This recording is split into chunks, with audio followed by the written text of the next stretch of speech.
Hi every one. അപ്പോൾ ഇന്ന് നമ്മൾ ചെയ്യാൻ പോകുന്നത് മാജിക് ഡേ 15 ആണ്, 15. ഇതുവരെ 1 തൊട്ട് 14 വരെ പ്രാക്ടീസ് ചെയ്തവർക്ക് ഒരുപാട് നന്ദിയുണ്ട്. നിങ്ങളുടെ ലൈഫിൽ ഒരുപാട് മിറാക്കിൾസ് ആണ് ഇനി നിങ്ങൾക്ക് വരാൻ പോകുന്നത്, നിങ്ങൾ എക്സ്പീരിയൻസ് ചെയ്യാൻ പോകുന്നത്. ഓക്കെ, മാജിക് ഡേ 50 എന്ന് പറയുന്നത് മാജിക് ഹീൽ യുവർ റിലേഷൻഷിപ്പ്. നിങ്ങളുടെ ഏതെങ്കിലും ഒരു റിലേഷൻഷിപ്പ് ബ്രോക്കൺ ആയിട്ടുണ്ട്, സെപ്പറേറ്റഡ് ആയിട്ടുണ്ട്, ഒരുപാട് വിള്ളലുകൾ നിങ്ങളുടെ ഇടയിൽ വന്നിട്ടുണ്ടെങ്കിൽ നിങ്ങൾക്ക് ഇന്ന് ആ ഒരു റിലേഷൻഷിപ്പിന് ബ്രോക്കൺ നിന്ന് നല്ലൊരു റിലേഷൻഷിപ്പിലേക്ക് ചേഞ്ച് ചെയ്യാൻ പറ്റും. എങ്ങനെയാണെന്ന് നോക്കാം. ഗ്രാറ്റിറ്റ്യൂഡ് വഴിയാണ്. നമുക്ക് അവരുമായിട്ട് ആ ഒരു ബ്രോക്ക് മീൻസ് നിങ്ങൾ തമ്മിലൊരു ഡിസ്റ്റൻറ്റ് വന്നപ്പോൾ നിങ്ങൾക്ക് ഒരു ദേഷ്യം വന്നിട്ടുണ്ടായിരിക്കാം, അല്ലെങ്കിൽ വെറുപ്പ്, അല്ലെങ്കിൽ എന്താ പറയുക, എന്ത് ഇമോഷൻസ് ആണോ വന്നത് അത് ആദ്യം ആക്സെപ്റ്റ് ചെയ്യുക, റിലീസ് ചെയ്യുക. എന്നിട്ട് നിങ്ങൾ നമ്മുടെ ഗ്രാറ്റിറ്റ്യൂഡ് ബുക്ക് എടുത്തിട്ട് നിങ്ങൾ എഴുതുക. ആ ഒരു പേഴ്സൺ, ഇപ്പോൾ നിങ്ങളൊരു പേഴ്സണുമായിട്ടാണെങ്കിൽ, നിങ്ങൾ ഹസ്ബൻഡിനായിട്ട് എടുക്കുകയാണെങ്കിൽ എന്നും ഫൈറ്റാണ്, അങ്ങനെ ഭയങ്കര സപ്പോർട്ടീവ് അല്ല, അങ്ങനെ എപ്പോഴും ഇങ്ങനെ ഒരു ഇഷ്യൂസ് ആണെങ്കിൽ നിങ്ങൾ എന്നും ആ ഒരു ഹസ്ബൻഡിൻ്റെ പേര് ഡിയർ അല്ലെങ്കിൽ യൂണിവേഴ്സ്, എൻ്റെ ഹസ്ബൻഡിൻ്റെ 10 ഗുണങ്ങൾ നിങ്ങൾ എന്നും എഴുതുക. അവരുടെ 10 നല്ല വശം എന്നും എഴുതുക. ഇതാണ് ചെയ്യേണ്ടത്. ഏതൊരു റിലേഷൻഷിപ്പ് ആണെങ്കിലും നമ്മൾ എപ്പോഴും അവരെ കുറ്റത്തെയാണ് നമ്മൾ ഫോക്കസ് ചെയ്യുക. അതുകൊണ്ടാണ് ബന്ധങ്ങൾ വീണ് പോകുന്നത്. ഒരുപാട് നല്ല ഗുണങ്ങൾ അവരുടെ ഉണ്ടായിരിക്കും, അത് കാണില്ല, അത് പറയില്ല. ഒരു ചെറിയൊരു തെറ്റ് വന്നാൽ അതുമേ നിങ്ങൾ പിടിച്ച് ഇഷ്യൂസ് ഉണ്ടായിരിക്കും അല്ലേ. നമ്മൾ തമ്മിൽ അല്ലെങ്കിൽ ഒരു പേഴ്സൺ നമ്മളെ ഒരുപാട് ഹെൽപ്പ് ചെയ്യുന്നുണ്ട്, അവർ ചെറുതായിട്ടൊരു തെറ്റ് ചെയ്ത് കഴിഞ്ഞാൽ ആ തെറ്റിന് മാത്രം നിങ്ങൾ ഓർക്കുള്ളൂ, അവർ ചെയ്ത ഒരു 10 നല്ല ഗുണങ്ങൾ നമ്മൾ കാണില്ല. അപ്പോൾ ഇന്ന് ചെയ്യേണ്ടത്, ആരുമായിട്ടാണ് നിങ്ങൾക്കൊരു ബന്ധത്തിൽ വിള്ളൽ, അല്ലെങ്കിൽ അതാരുമായിട്ടാവാം, നിങ്ങളുടെ husband, friends, relationship, girl friend, boy friend, അല്ലെങ്കിൽ ആരുമായിട്ടും നിങ്ങൾക്ക് ആ ഒരു റിലേഷൻഷിപ്പിൽ നിങ്ങൾ എടുക്കുക. അതിൻ്റെ ഒരു നല്ല 10 പോയിൻറ്റ്സ് നിങ്ങൾ നല്ല വശം എഴുതുക. യൂണിവേഴ്സ്, എൻ്റെ റിലേഷൻഷിപ്പ് അല്ലെങ്കിൽ എൻ്റെ ഹസ്ബൻഡ് വളരെ സപ്പോർട്ടീവാണ്, താങ്ക് യു യൂണിവേഴ്സ്, എൻ്റെ ഹസ്ബൻഡ് വളരെ കൈൻഡാണ്. അങ്ങനെ ഓരോ നിങ്ങൾക്കറിയാതെ നല്ല ഗുണങ്ങൾ നോക്കിയെടുത്ത് എഴുതുന്നതാണ് നമ്മുടെ ഇന്നത്തെ പ്രാക്ടീസ്. ഇങ്ങനെ നിങ്ങൾക്ക് ഏതൊരു റിലേഷൻഷിപ്പ് മാജിക്കലി ഹീൽ ചെയ്യാൻ സാധിക്കും.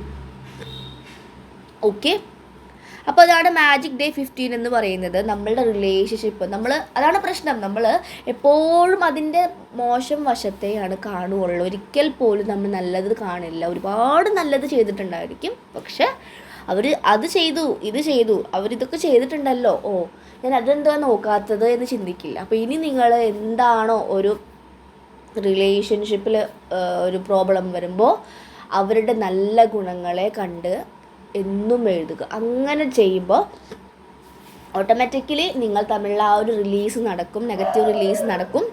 കൂടാതെ ചിലപ്പോൾ നിങ്ങൾ പോലും പ്രതീക്ഷിക്കാതെ ഇവർ നിങ്ങളോട് സംസാരിക്കാനോ അല്ലെങ്കിൽ കോണ്ടാക്റ്റ് വരെ വരാനുള്ള ചാൻസസ് വളരെ ഹൈ ആയിട്ട് കാണാറുണ്ട്.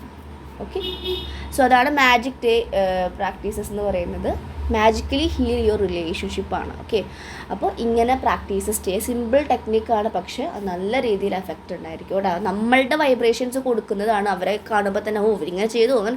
അപ്പോൾ ആ വൈബ്രേഷൻസ് അവർക്ക് തട്ടുമ്പോൾ അവർക്കും തിരിച്ച് അങ്ങനെയാണ് ബിഹേവ് ചെയ്യാൻ തോന്നുന്നത്. പക്ഷേ ഓട്ടോമാറ്റിക്കലി നമ്മളിങ്ങനെ ഞാൻ ഫോർഗിവ്നെസ് ഒക്കെ ചെയ്ത് പോകുമ്പോൾ ചിലവർ നമ്മളെ അവരുടെ ഒരു കോൺട്രാക്റ്റും ഉണ്ടായിട്ടുണ്ടായിരിക്കില്ല, പക്ഷെ ചിലവർക്ക് നമ്മൾ സംസാരിക്കുക വലിയ ഇഷ്ടപ്പെടാത്തവരുണ്ട്. അതെന്താണെന്ന് അറിയില്ല, മേ ബി അങ്ങനെ 2 പേഴ്സൺസ് ഉണ്ടായിരുന്നു കേട്ടോ. അപ്പോൾ ഞാനെന്നും ഗ്രാറ്റിറ്റ്യൂഡ് വാക്കിന് പോകുന്ന സമയത്ത് ലൈക്ക് എൻ്റെ റോക്കിൻ്റെ നടക്കാൻ പോകും, അല്ലെങ്കിൽ അവൻ ആ സമയം വന്നു കഴിഞ്ഞാൽ എന്നെ വന്ന് കൊണ്ടുപോകും. ഞങ്ങൾ വാക്ക് ചെയ്യാൻ പോകുമ്പോൾ ഇവരെ കാണുമ്പോൾ ഞാൻ സ്മൈൽ ചെയ്യും, പക്ഷെ അവർ ഫേസും തരാറില്ല. അങ്ങനെയായിരുന്നു. പക്ഷെ ഞാൻ ഈ ഫോർഗിവ്നെസ് ഒക്കെ ചെയ്തു, ഞാനത് മറന്നു. പക്ഷേ എനിക്ക് അത് ഭയങ്കര എക്സ്പീരിയൻസാണ്. 2 പേരാണല്ലോ സംസാരിക്കാത്ത. ഒരാൾ ഒരു ദിവസം ഇങ്ങോട്ട് വന്ന് സംസാരിച്ചു. അവരെന്നെ പറഞ്ഞു, ഞാൻ തീരെ നിങ്ങളോട് സംസാരിക്കാറില്ല അല്ലേ. അപ്പോൾ ഞാൻ പറഞ്ഞു, ഞാൻ ചിന്തിക്കാറുണ്ട് എന്താണ് നമ്മൾ കോൺവെർസേഷൻ ഉണ്ടായിട്ടില്ല, പക്ഷെ എന്തുകൊണ്ടും മിണ്ടാറില്ല, കാണുമ്പോൾ ഫേസ് തിരിച്ച് പോകാറാന്നൊക്കെ പറഞ്ഞു. അപ്പോൾ ആ കുട്ടി ഞാൻ നന്നായിട്ട് സംസാരിച്ചു. പിറ്റേ ദിവസം എഗെയിൻ ഗ്രാറ്റിറ്റ്യൂഡ് വാക്കിന് പോകുന്ന സമയത്ത് അടുത്ത ആളും എന്നോട് വന്ന് സംസാരിക്കുകയാണ് ചെയ്തത്. അതാ പറഞ്ഞത്, നമ്മുടെ ഉള്ളിൽ എവിടെയെങ്കിലും ഒരു ചെറിയ കുറച്ചുകൂടി ഫോർഗിവ്നെസ് കൊടുക്കാനുണ്ടായിരിക്കും. അത് റിലീസ് ചെയ്ത് പോയപ്പോൾ അവർക്കും നമ്മോട് സംസാരിക്കാനുള്ള ആ ഒരു ഇൻട്രസ്റ്റ് അല്ലെങ്കിൽ എനർജി വന്നു. അതാണ് പറയുന്നത്. അപ്പോൾ മാജിക്കലി ഹീൽ യുവർ റിലേഷൻഷിപ്പ്. നമ്മൾ എപ്പോഴും അവർ നല്ല ഗുണങ്ങൾ എഴുതുക. 10 ഗുണങ്ങൾ നിങ്ങൾ എഴുതുക എന്നും. അപ്പോൾ ഓട്ടോമാറ്റിക്കലി ആ ഒരു റിലേഷൻഷിപ്പ് ഇഷ്യൂസ് മാറി നല്ലൊരു കണക്ഷൻസ് അവിടെ ക്രിയേറ്റ് ചെയ്യാൻ സാധിക്കും.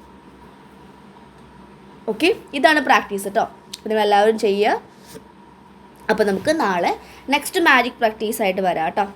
നാളെ നമ്മൾ ചെയ്യാൻ പോകുന്നത് മാജിക്കലി എന്താ പറയുക, മാജിക് മിറാക്കിൾസ് ഇൻ ഹെൽത്ത് കണ്ടീഷനിലൂടെ ഒരുപാട് പോകുന്നവർക്ക് നാളെ മാജിക്കലി ഹീൽ ചെയ്യാൻ പറ്റുന്ന ടെക്നിക്കായിട്ടാണ് നാളെ വരുന്നത്. നിങ്ങൾ ചെറിയ ചെറിയ ടെക്നിക്കാണെന്ന് വിചാരിച്ച് തള്ളിക്കളയരുത്. പക്ഷേ ഇതൊക്കെയാണ് നമ്മളുടെ ആദ്യ പടി, ലെവൽ 1 എന്ന് പറയാം. ഓക്കെ, അപ്പോൾ സ്പിരിച്വൽ അവേക്കിലൂടെ കടന്നു പോകുന്നവർ, അല്ലെങ്കിൽ നിങ്ങളെ തേടുന്ന ഒരു ആൻസർ, ലൈക്ക് നിങ്ങളെ കണ്ടുപിടിക്കേണ്ട സിറ്റുവേഷൻസിലെത്തി എങ്കിൽ നിങ്ങൾ ഇതൊക്കെ പ്രാക്ടീസ് ചെയ്യുക. ഇതിപ്പോൾ ഒരു മാജിക് പറഞ്ഞുകൊണ്ട് എൻ്റെ ലൈഫിൽ ഇപ്പോൾ അടി മാറുമോ എന്നൊരു വൈബ്രേഷൻസ് കൊടുക്കണ്ട. മിറാക്കിളായിട്ട് എന്ത് വേണമെങ്കിലും സംഭവിക്കും. ഓക്കെ, മാജിക് പ്രാക്ടീസസ് ചെയ്തിട്ട് ഒരുപാട് പേർക്ക് ലോട്ടറി അടിച്ചവരുണ്ട്. വീട് ആഗ്രഹിച്ച പോലെ വളരെ താഴ്ന്ന ലെവലിൽ ഉള്ള ആൾക്കാർ പോലും 2 കോടിയുടെയൊക്കെ വീട് വെച്ചവരുണ്ട്. അതാ പറഞ്ഞത്, നമുക്കത് എങ്ങനെ വരുന്നു എന്ന് നോക്കണ്ട. You just trust the process and the divine. And നിങ്ങൾ നന്നായി ഗ്രാറ്റിറ്റ്യൂഡ് പറയും, മനസ്സറിഞ്ഞ ഗ്രാറ്റിറ്റ്യൂഡ് പറയും. Thank you universe. ഞാനൊക്കെ വെറുതെ സമയം കിട്ടുള്ളൂ, താങ്ക് യു യൂണിവേഴ്സ്, കൈ ഉയർത്തുക, thank you universe, thank you so much, thank you universe എന്ന് പറയും. അത് മറ്റുള്ളവർ എന്നെ നോക്കുന്നുണ്ടോ എന്നൊന്നും ഞാൻ മൈൻഡ് ചെയ്യാതെ, നോക്കിയാലും എന്താ ഫൈൻ, അവരെന്ത് വിചാരിച്ചോടാ, അതൊന്നും നമ്മൾ നോക്കേണ്ട ആവശ്യമില്ല. നമ്മൾ ഈ യൂണിവേഴ്സിനോട് എപ്പോഴും ആ കടപ്പാട് കാണിക്കുക. That is A gratitude. Okay, so thank U. നിങ്ങൾക്ക് സബ് കോൺഷ്യസ് ഹീലിംഗ് ഒക്കെ വേണമെങ്കിൽ എന്നെ കോൺടാക്ട് ചെയ്യാം. ഞാനൊരു ഹീലറാണ്. പുതിയതായിട്ട് കാണുന്നവർക്കാണ് പറയുന്നത്. ടാരോ റീഡറാണ്. ടാരോ റീഡിങ്, പേഴ്സണൽ റീഡിങ് വേണമെങ്കിൽ എടുക്കാം. അതുപോലെ തന്നെ ടാരോ കോഴ്സ് പഠിപ്പിക്കുന്നുണ്ട്. സബ് കോൺഷ്യസ് ഹീലിംഗ് ചെയ്തു കൊടുക്കുന്നുണ്ട്. സബ് കോൺഷ്യസ്ലി കുറേ ബ്ലോക്സ് ഉണ്ടെങ്കിൽ ഇതൊക്കെ കംപ്ലീറ്റ്ലി ഫ്രീ ആക്കാനും നിങ്ങളെ ആ ഒരു ലൂപ്പിൽ നിന്ന് കടന്നു പോകാൻ ഹെൽപ്പ് ചെയ്യും. Healings plus law of attraction practices ആണുള്ളത്. അതുപോലെ ഡിസ്റ്റൻറ്റ് ഹീലിംഗും ചെയ്യാറുണ്ട്. ഓക്കെ, അപ്പോൾ കർമ്മ ക്ലെൻസ് ഒക്കെ ചെയ്യാറുണ്ട് കേട്ടോ. അപ്പോൾ നിങ്ങൾക്ക് അങ്ങനെ വേണമെങ്കിൽ കോൺടാക്റ്റ് ചെയ്യാം. ഓക്കെ, വാട്സപ്പിൽ മെസ്സേജ് ചെയ്യാം കേട്ടോ, കോൾ ചെയ്യരുതേ. Okay, so thank you. Will see you next video.